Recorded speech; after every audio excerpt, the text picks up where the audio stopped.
Can you believe it's been 42 years since the A-Team exploded onto our screens? Back in 1983, the world fell head over heels for this ragtag team of rebels. Hannibal's cunning grin, Face's slick charm, Murdoch's wild antics, and BA's iconic gold chains.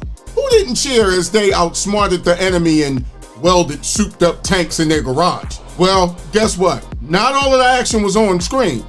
There was some drama brewing up behind the scenes. Did you know that two of the stars clashed continuously? Or that someone didn't even have a first name? Yeah, wait till you hear that one. I know you're like, Jay, what the hell are you even talking about? I'm glad you asked, because I'm certainly gonna tell you. So buckle up, Retro Raiders, fans, and newcomers alike. We're diving into 10 explosive things about the A-Team that not even Hannibal could include in his plan. Now let's ride. Macho Man Randy Savage, the cream of the crop. Yards! He scores! The Bulls lead 80. Girl, your hair's so nappy, Wilson couldn't pick it. This is Max Headroom. Are you kidding?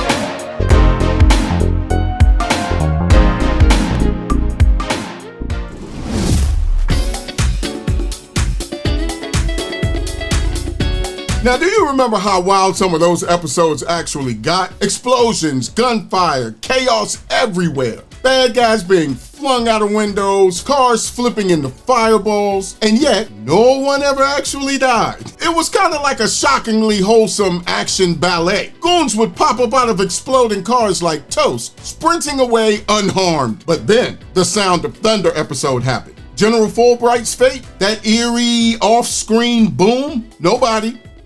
No gore, just the chill of implied oblivion. One vague, haunting exit throughout the whole series. How did a show this explosive leave us holding our breath over, well, nothing? Wild, right? Like only the 80s could be.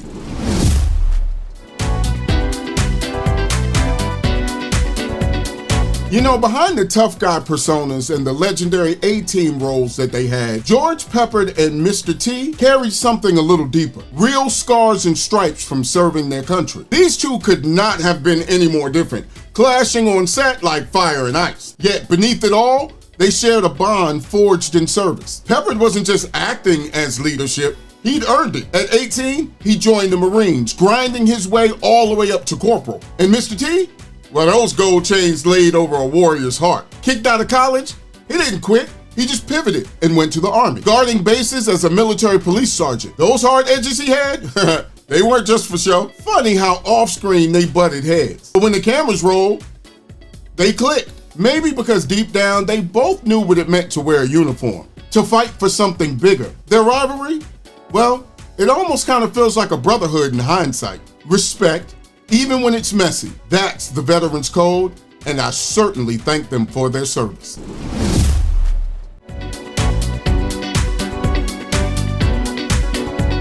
Mandela effect alert. Now, we all remember B.A. Baracus from the A-Team. All brawn and definitely that iconic mohawk. Now, do you remember him saying, "I pity the fool"? Well, surprise, he never actually said that line. Nope. That legendary line was pure Mr. T magic, not B.A. Baracus. It's like when you thought you heard Humphrey Bogart say, "Play it again, Sam," in Casablanca. But nope. Or "Beam me up, Scotty," in Star Trek. Mind blown, right? Like, it's okay. I know. It's gonna be okay. Now, what B.A. actually said, well, he would kind of side-eye you and hit you with a quick sucker. What you doing, sucker? So the next time you want to quote B.A., throw shade like an 80s action legend. Who knew pop culture could gaslight us this hard? Now, can you dig that? Sucker!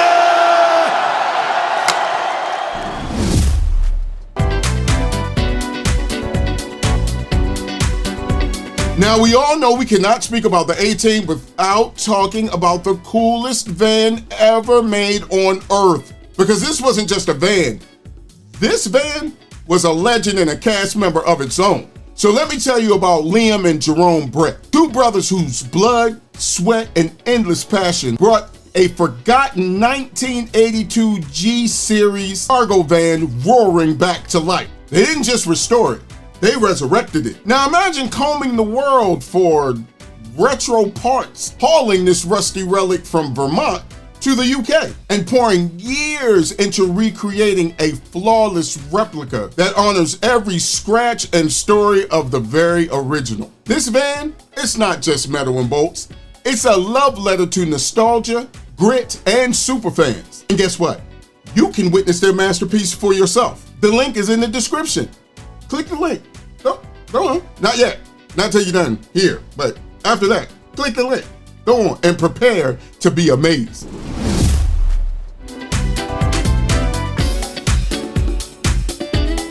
Did you know the A-Team wasn't just some catchy TV title? Nope.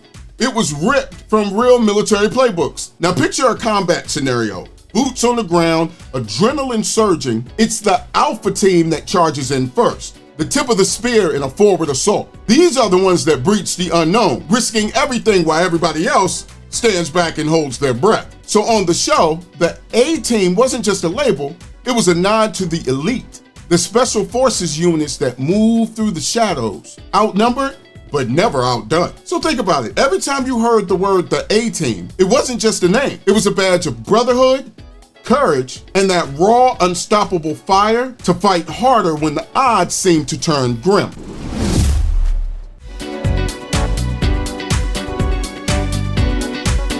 Okay, so let's go over the character roster real fast, shall we? John Hannibal Smith, yeah, mastermind, cigar-chewing legend, yeah, check. Templeton, faceman, pet, charm for days and kind of a con man with a heart, sort of, check. Bosco, B.A. Baracus, the muscle, the gold chain, right, check. And then H.M. Howling Mad Murdoch. Hold on, H.M.? Just initials? We never learned his first name, not once. A mystery, wrapped in a straitjacket. The show just teased us. I mean, it dangled that carrot for 4 seasons and left us hanging. How? How does a character this iconic, this unhinged, stay half anonymous forever? Maybe it's genius. Maybe his first name was Poindexter.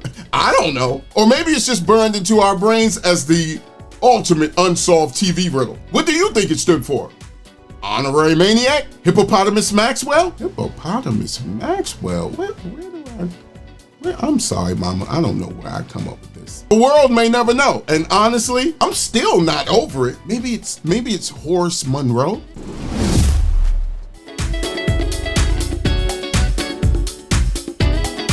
Mr. T, the toughest dude on television at the time, stood standing on a glitzy cruise ship set, fist clenched, heart heavy. Season 4 had just started filming, but behind the scenes, his world was crumbling. Fresh off a devastating family loss, grief was eating at him. And then that relentless hum of the air conditioner kicked in and bang. It wasn't just a noise, it just happened to be the final straw. So what does he do? Oh, the legend doesn't just walk off. Oh, no. He demands a helicopter. It comes, swoops down, and plucks him right off the deck of the ship. And he vanishes into the sky. So with his raw pain and frustration boiling over, he calls up the producer and fires off a list of demands like a man that was pushed to the edge. And you know what they did?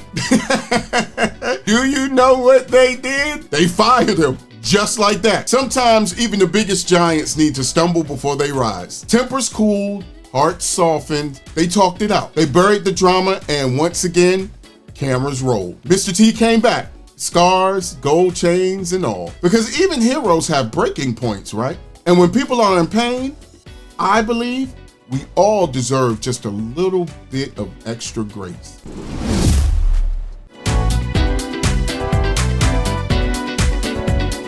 Now, as a diehard fan of the show like I was, Amy's exit still stings a little bit. The original heart of the team, that fiery journalist we used to all root for, gone in a blink of an eye. Why, you ask?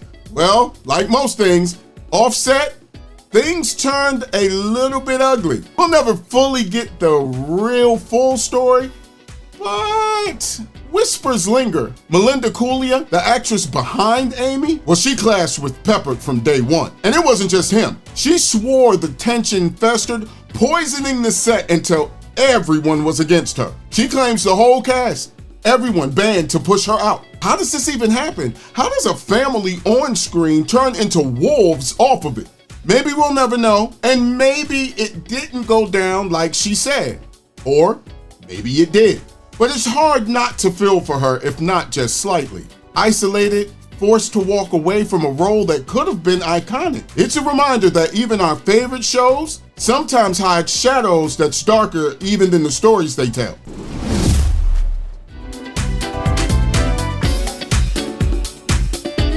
Man, a show's finale getting lost in some BS chaos is diabolical work.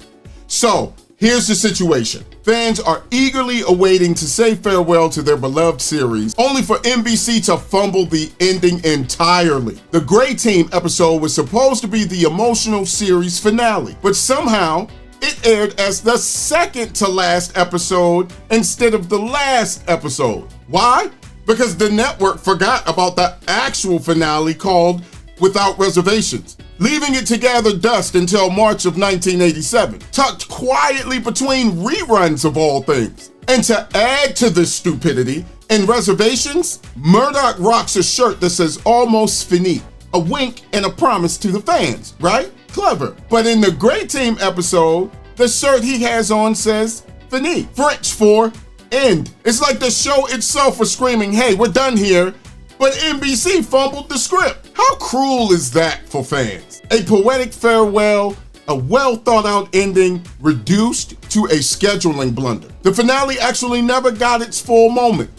No fanfare, no closure, just Murdoch's shirt screaming into the void. And a loyal audience left wondering, did they even care about us fans at all?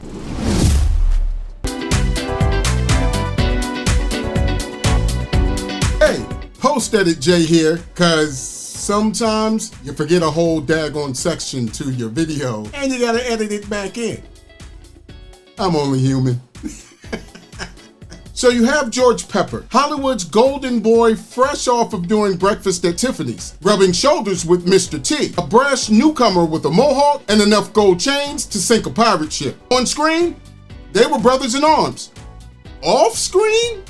Yeah, not so much. Pepper strutted on the set expecting top billing and a little bit of ego stroking, I'm sure. But the spotlight? The spotlight had other plans. Mr. T, all growls, heart, and that iconic tough guy bravado, stole America's heart overnight. Fans couldn't get enough. And George? Well, George was a hater. Let's just say watching a rookie eclipse his shine did not sit well. But the real knife twist in the situation were the paychecks. Man, when Pepper discovered that Mr. T was raking in more cash than him, cue the simmering resentment. I mean, imagine grinding for decades to make your mark in Hollywood only to be outshined by the newcomer with the mohawk and great catchphrases. Ouch. The set became a minefield. Stiff nods, icy silences, and egos clashing like titans. Funny, isn't it? The show preached teamwork, but behind the scenes, a masterclass in rivalry. It makes you wonder, did the tension fuel the magic or almost burn it all down? There we have it, the A-Team. I watched the A-Team until it came out of my ears. I love that show. As a little boy, I would, blow up everything, every week, kill everybody. That's how I was. But you know, as we know, nobody actually died on the show. That's brilliant. That you can give the illusion of kind of wartime and conflict, but there was actually no real true death on screen. Now we do the total opposite. Now we act like everything is cool, and then it's just gore, murder, death, kill on screen. But as always, I thank you for taking this ride about another fantastic show from my childhood and past that made it great for me to be an Xer boy. I would not have want to been born at any other time than the time I was created. But you know what to do, right? Love you, love somebody else, and I'll see y'all very soon.